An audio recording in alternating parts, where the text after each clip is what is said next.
Sir Pawan Kalyan గారి విషయంలో అంటే మీరు ఒక మాట మొన్న ఎక్కడో అన్నారు. ఏదో ఒక సందర్భంలో ఆయన మీకు దాహం వేస్తుందని చెప్పి ఆయన వెళ్ళి వాటర్ బాటిల్ తీసుకొని వచ్చారు సంథింగ్ ఏదో అని ఒక మాట అన్నారు. ఏంటి సార్ అది సిచ్యుయేషన్? అంటే అది తప్పుగా మీరు చెప్పకూడదు, సంస్కారం. అదే అందుకే అటువంటి వ్యక్తి దగ్గర కొంచెం నేర్చుకోవాల్సిన అవసరం. నేను ఆయన సంస్కారాన్ని చెప్తున్నాను, పాజిటివ్ వేలో చెప్తున్నాను, అడుగుతున్నాను. ఆయన కమ్యూనిస్ట్ భావాలున్న వ్యక్తి. అవును, మనం ఒకరికి పని చెప్పాలని చూస్తాం. అవును. పవన్ కళ్యాణ్ గారు ఇంకొకరికి పని చెప్పడానికి చూడడం, ఆయన పని ఆయన చేసుకోవాలని చూస్తారు. అంటే ఇప్పుడు ఎంత వయసు వచ్చినా మనం జర్నీ చేసే విధానంలో కలిసి మిత్రుల వలన కొన్ని మంచి ఆలోచనలు మంచి పనులు నేర్చుకోవాల్సిన ఆవశ్యకత కూడా ఉంది. ఎందుకంటే ఈ రోజు వరకు కూడా మనం 100% స్టూడెంట్ కాదు, పాస్ అయిన స్టూడెంట్ కాదు. అంటే ఇప్పుడు ఈవేళ మిమ్మల్ని కలిసాం, మీ దగ్గర మంచి ఏదన్నా ఉన్నప్పుడు నేను దాన్ని రిసీవ్ చేసుకోవాలని అవసరం ఉంది. నేను పవన్ కళ్యాణ్ గారిని కలిశాను, నాకు ఆయన దాంట్లో కొన్ని విషయాలు నచ్చినాయి. నేను చాలా సిగ్గుపడ్డాను ఆ టైంలో. నచ్చిన విషయాలు నచ్చిన ఇదే మీరు అడిగిన క్వశ్చన్కే చెప్తున్నాను. మంచినీళ్ళు మీరు అన్నారు చూసారా, ఆ ఇచ్చిన విధానంలో నేను చాలా సైఫీలే. ఆయన జనరల్గా ఆయన కొంచెం అనీజీగా ఉంటే ఇలా చూసారు, గబుక్కుని ఆయన ఐడెంటిఫై చేసి ఇచ్చారు. ఆయన వెళ్ళి స్వయంగా తీసుకుని వచ్చి ఇచ్చారు. అంటే అది గొప్పని అన్న సంస్కారం, అది సంస్కారం, ఆయన యొక్క సంస్కారం, అది ఆయన యొక్క వ్యక్తిత్వం, ఆయన యొక్క బిహేవియర్. అది నేనే కాదు, ఎవరన్నా ఆయన సిస్టమ్ అది. ఓకే, మనం ఏం చేస్తాం, ఎవరన్నా పిలుస్తామంటాం. నేను ఇప్పుడు ఆ సిస్టంలో పోయాను, నేను ప్రశ్నించుకున్నాను. ఆయన స్థాయి ఏంటి, ఆయన ఏంటి, ఆయన ప్రవర్తన ఏంటి, మనం నేర్చుకోవాల్సిన విషయం అది. నేర్చుకున్నాం. మీకు బాలయ్య గారి సినిమాలు బాగా ఇష్టమా, పవన్ కళ్యాణ్ గారి సినిమాలు బాగా ఇష్టమా? సినిమాలు ఎక్కువ చూడండి. ఏదైనా హిట్ అంటే గబ్బర్ సింగ్ చూశాను 2 సార్లు. హిట్ సినిమాలు అంటే చూస్తుంటాం అంతే. ఎప్పుడు సినిమాకి వెళ్ళడం కూడా ఇబ్బందే కదా మాకు. కానీ ఎప్పుడో అంటే ఇంకా ఫ్యామిలీతో వెళ్ళాల్సి రావచ్చు కదండి అందరూ సరదాగా కొన్నిసార్లు. సార్ అలాంటి సమయం దొరుకుతుందా సార్ మీ రాజకీయ నాయకులు? లేకపోతే మీకు కష్టం. మీరు ఎలా బ్యాలెన్స్ చేస్తారు సార్? అంటే యాక్చువల్గా నాయకులు అనగానే ప్రజలకు ఎప్పుడూ అందుబాటులో 24/7 అందుబాటులో ఉండాలి. అందుబాటులో అంటే ఎంత మంచి చేసినా ఒక్కసారి అందుబాటులో లేకపోతే వాడు తిడతాడు అవతలవాడు, నాకు పలానా నాయకుడు పలానా పని చేయలేదనో లేకపోతే నాకు అందుబాటులో లేడనో ఏదేదో రకరకాలుగా. అంటే ఎంత మంచి చేసినా ఒక చిన్న పొరపాటు జరిగితే అది బ్యాడ్ అయిపోద్ది. సో ఇలాంటి దాన్ని ఎలా బ్యాలెన్స్ చేస్తూ ఉంటారు మీరు? గత 20 ఏళ్ళగా 22 ఏళ్ళగా ఎలా బ్యాలెన్స్ చేస్తున్నారు? అంటే ఎలాగా? అంటే ఫ్యామిలీకి సమయం కేటాయిస్తూ జనాన్ని సమన్వయపరుస్తూ కార్యకర్తలకి సమన్వయం చేస్తారు. ఫ్యామిలీ కంటే జనాలకి ప్రిఫరెన్స్ ఎక్కువ ఇస్తాం. మీకు తెలియదు ఏముందండి, కొంచెంసేపు భార్య దగ్గర కొంచెం లవ్లీ గారు 2 కౌలు చెప్తాడు, మళ్ళీ వారం రోజులు మన జోలికి రారు, అంతే కదా. అర్థం చేసుకోమంటే అయిపోయి. ప్రతి మగవాళ్ళు మీలాగుంటే అందరూ ఏ స్థాయి లీడర్ అన్నా పొలిటికల్గా ఉన్నప్పుడు అర్థం చేసుకోమని భార్యని రిక్వెస్ట్ చేసుకోవాల్సిందే, అందులో తేడా లేదు. పైకి చెప్పి అనే గప్పాల, పైన పుల్లు అంటారు. కానీ అంటే ఇంట్లో సపోర్ట్ కూడా కావాలి మనకి. రాజకీయానికి వెళ్ళాలంటే ఇంట్లో సపోర్ట్ లేకపోతే, భార్య పిల్లల సపోర్ట్ లేకపోతే ప్రజలకు సేవ చేయలేం. ఆ సపోర్ట్ నాకు మెండుగా ఉంది, నాకు నిండుగా ఉంది సపోర్ట్. చాలా మంది పెద్దలు అంటూ ఉంటారు కదండి, దేశానికి రాజైనా తల్లికి కొడుకే, అలాగే ఎంత గొప్పోడైనా కొంత మనం కూడా కొంత టైంలో వాళ్ళకి కొంచెం రెస్పాండ్ అవుతే వాళ్ళు కూడా మన జోలికి రారు. సార్ మీరు మేడం గారు భువనేశ్వర్ గారు అప్పట్లో వచ్చారు, ఆవిడ కూడా తిరిగారు కదండి. సో ఆవిడ యాక్చువల్గా అంతకుముందు ఎప్పుడు రాజకీయాల్లో ప్రత్యక్షంగా పాల్గొలేదు.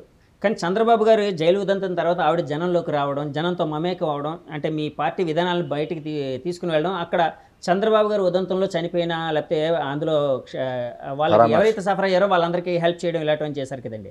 మేడం గారిని అంటే భువనేశ్వర్ గారిని చూడగానే మీకు ఏమనిపించింది? ఆమె ఆలోచన విధానం అంతా చూసి ఏమనిపించిందండి? ఆవిడ మాకు తల్లి సమానులు. తల్లికి బాధ్యత, తల్లి బాధ్యత నాకు కూడా ఉంది తెలుగుదేశం పార్టీ కుటుంబానికి అని చెప్పి ఆవిడ బయటకు వచ్చారు. ఆవిడ ఎప్పుడు బయటికి రారు. అది ఇప్పుడు కొడాల నాని గారు గెలవబోతున్నారా సార్ అక్కడ? అంటే మీ అంచనా, మీ ఆలోచన ప్రకారం వైసీపీలో ఉన్న నాయకులందరూ కూడా నాగలోకం పోతారండి. ఇక్కడ ఎవడ ఉండడం. వంశీ గారండి, వల్లభనేని వంశీ గారు అంతా టీం అందరూ పోతారు, ఎవడ ఉండడు అందరూ. ఇప్పుడు యాక్చువల్గా అంటే మీరు చాలాసార్లు ఒక మాట అన్నారు, టీడీపీ నాయకులు వాళ్ళందరూ ప్రతీకార రాజకీయాలు చేస్తున్నారు వైసీపీ నాయకులని. అంటే మీ మీద కొంత దాడులు చేస్తున్నారని ఇట్లాగని రకరకాల ఆరోపించారు. అంటే అందులో నిజాలు సరే బయట జనానికి అంటే ఓటు రూపంలో తెలుస్తాయి. అట్లాగా మీ గవర్నమెంట్ ఒకవేళ వస్తే మీరేమైనా ప్రతీకారమైన చర్యలు తీసుకునే అవకాశం ఏమైనా ఉందా వాళ్ళ మీద? ప్రతీకార చర్యలు తీసుకోవడానికి రౌడీలం కాదు కదా మేము. చట్టరీత్యా చట్టాన్ని డీవియేట్ చేసి నువ్వు తప్పు ఏమైనా చేసినా ఆఫీస్ రావనంటే రాజకీయ నాయకుడైనా కేసుని రీఓపెన్ చేసి అవతల వ్యక్తి ఏదైతే న్యాయం జరగకుండా నష్టపోయాడో అతను న్యాయం జరిగేలాగా ప్రభుత్వం ముందుకెళ్తుంది. అంతే, చట్టానికి లోబడి ఉంటుంది ఏదన్నా. మీరు గంజాయి అమ్మారు, క్యాసినో క్లబ్ నడిపారు, ఇది క్లబ్ కాదు, ఇది మన ఇది మామూలుగా ఏదైతే ఏదో అభిషేకం పూజ పెట్టుకున్నామని చెప్పి రిపోర్ట్ రాశారు పోలీసులు, మీకు కేసు నుంచి పక్క పెట్టారు. అది క్లబ్బు, అది నడిపింది, ఎవిడెన్సు, సీసీ ఫుటేజ్ అన్నీ ఉన్నాయి, అయినా మీరు న్యాయం చేయలేదు. మేము న్యాయం చేస్తాం. ఇప్పుడు మీరు గంజాయి అమ్ముతున్నారు, లేదు శివుడి విభూది అన్నారు, అది ఈ విభూది గంజాయి అన్నది ఇప్పుడు తేలుతారు.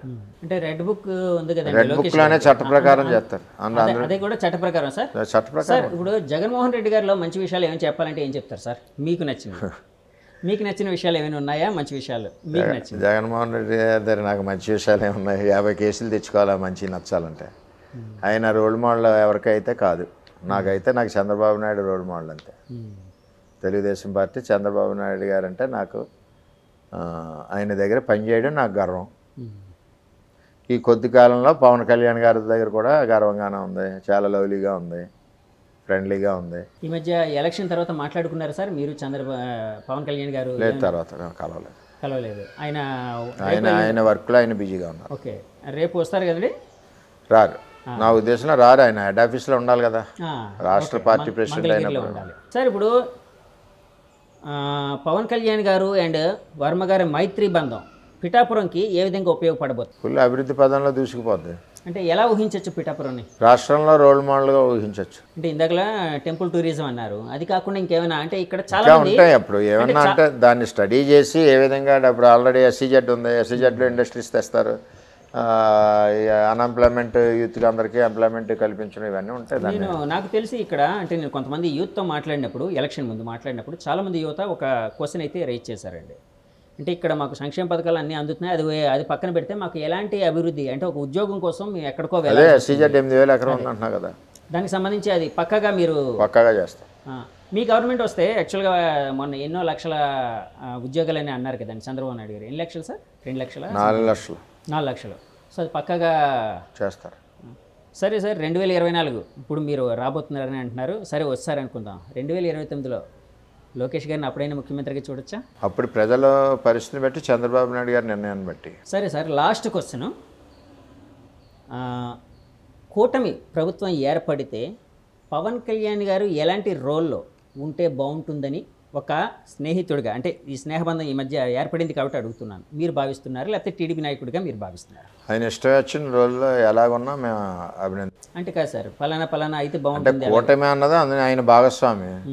ఆయన నచ్చిన రోలు చంద్రబాబు నాయుడు గారు ఇద్దరు నిర్ణయించుకుని ఎలా ఉంటే అలాగా, దాన్ని మేము అందరం యాక్సెప్ట్ చేస్తాం. చంద్రబాబు గారు పవన్ కళ్యాణ్ గారి మధ్య ఆ అండర్స్టాండింగ్ని అంటే మీరు దగ్గర నుంచి చూసారు కదండి, ఎలా అనిపించింది సార్? అంటే ఇద్దరు నీతికి నిజాయితీకి మారిపోయారు. ఇద్దరు పేదవాళ్ళకి అభివృద్ధి చేయాలని ఆలోచన ఉన్న వ్యక్తులు ఇద్దరు, ఈ పరిపాలన పారదోళాలను ఆలోచించే వ్యక్తులు ఇద్దరు. అందుచేత మైండ్ ఇద్దరిదే ఒకే విధంగా ఉంది కాబట్టి కరెక్ట్గా కలిసింది. ఇది ఒక 20 ఏళ్ళ బంధం ఉంటుంది, అందులో తేడా లేదు. సార్ మంత్రి కాబోతున్నారట మీరు? బయట జనాలు అంటే మీ అభిమానులు కానీ జనాలు కానీ అనుకుంటూ ఉన్నారు, అంటే ఎమ్మెల్సీ అయిన తర్వాత వర్మ గారు మంత్రిగా కూడా ఉండబోతున్నారు. నేను ఇందాకనే చెప్పాను మీకు, ఇద్దరు అధ్యక్షులు చంద్రబాబు నాయుడు గారు, పవన్ కళ్యాణ్ గారు. వర్మ గారి యొక్క సేవలు కానీ, వర్మ గారి యొక్క అవసరం కానీ, వర్మ గారి యొక్క పని కానీ ఎక్కడ అవసరం వాళ్ళు నిర్ణయిస్తారు, అక్కడ సంతోషంగా పనిచేస్తారు. అంటే ఒకవేళ చంద్రబాబు గారు, పవన్ కళ్యాణ్ గారు మిమ్మల్ని పిలిచి మీకు నచ్చిన పోర్ట్ఫోలియో మీరు తీసుకోండి అని అంటే ఏది ఎంచుకుంటారు?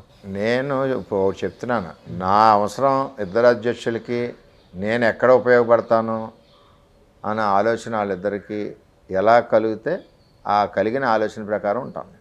మీరు ఒకవేళ ఎమ్మెల్సీ ఇచ్చిన తర్వాత కూడా ప్రజల్లోనే ఉంటారా? అంటే ఎమ్మెల్యేలు అంటే నాకు తెలిసినంత వరకు ఎమ్మెల్యేలు ఎక్కువ ప్రజల్లో ఉంటారు, ఎమ్మెల్సీలు కొంచెం తక్కువ ఉంటారు. నేను ఎమ్మెల్సీ ఇచ్చినా ఇవ్వకపోయినా వర్మ ఆల్రెడీ 20 సంవత్సరాల నుంచి ప్రజల్లో ఉన్నాడు. నేను చనిపోయే వరకు ప్రజల్లోనే ఉంటాను, అందులో తేడా లేదు. సార్ అంటే 22 ఏళ్ళుగా మీరు జనంలో ఉన్నారు. అంటే జనంకి ఎక్కువ అందుబాటులో ఉండడం వలన జనం ప్రేమ మీ మీద ఎక్కువ ఉందా? లేకపోతే జనంకి ఎక్కువైనా సహాయపడుతూ ఉంటారా ఏంటి? నేను సహాయం ఒకటి, కష్టంలో ఎక్కువ ఉంటాను, హ్మ్.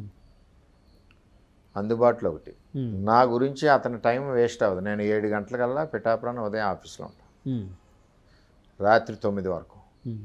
ఈ మధ్య సమయంలో 3 మండలాలు 2 టౌన్లు కూడా నేను టచ్ చేస్తాను. ఎవరైనా సమస్య ఉంది గ్రామంలో అంటే వాళ్ళని పిలిపించుకోను, నేనే గ్రామంలోకి వెళ్తాను. హ్మ్.